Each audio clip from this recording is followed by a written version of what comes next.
We have to sketch the graph of x squared divided by x squared plus 3. To do this, we need to find the domain, x-intercepts, y-intercepts, asymptotes, points of inflection, maximums, minimums, and intervals of increasing, decreasing, and concavity.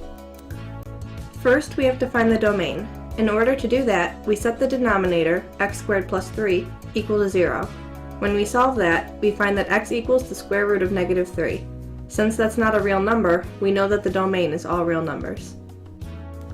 Now we find the x-intercepts. To do this, we set the equation equal to 0, and solving we find that x equals 0. Plugging this back into the equation, we see that y also equals 0, so the x-intercept is 0, 0.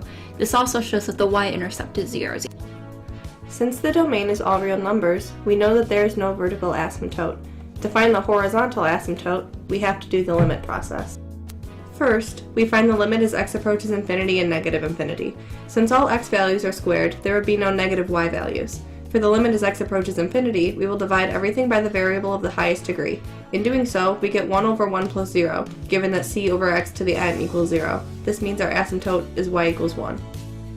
Next, we have to take the first derivative. To do that, we use quotient rule. The first derivative ends up being 6x divided by x squared plus 3. Then, we set the first derivative to 0, which gives us x equals 0. This will be our maximum or minimum. Now we find the second derivative. To do that, we use quotient rule as well as chain rule. The second derivative ends up being negative 18 times the quantity of x squared minus 1 all over x squared plus 3 cubed. We then set that second derivative equal to 0 and get plus or minus 1. These are points of interest. Now it's time to make our table. To make the table, we have the original function, derivatives, and conclusion on one side and the intervals on top. We cross out the intervals for the original function, the defined x values for the first derivative, and the minimum or maximum value for the second derivative. Now we plug in the defined x values into the original function to get coordinates. We put these coordinates into the table.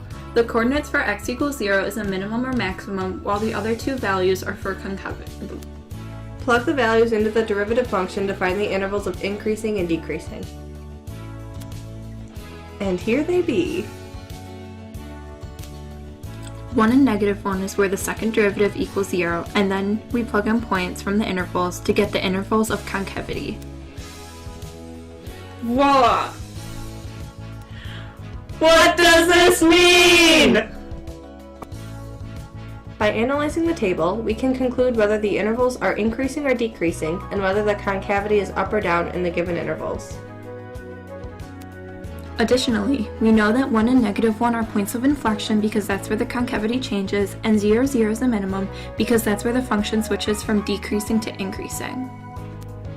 Now that we got all our information, it's time to graph. 0, 0 will be the x and y intercept in the minimum, y equals 1 will be the horizontal asymptote, and the points of inflection will be at x equals 1 and negative 1. Then, looking at all the intervals we found, we can connect the points and make the graph. Created using Powtoon.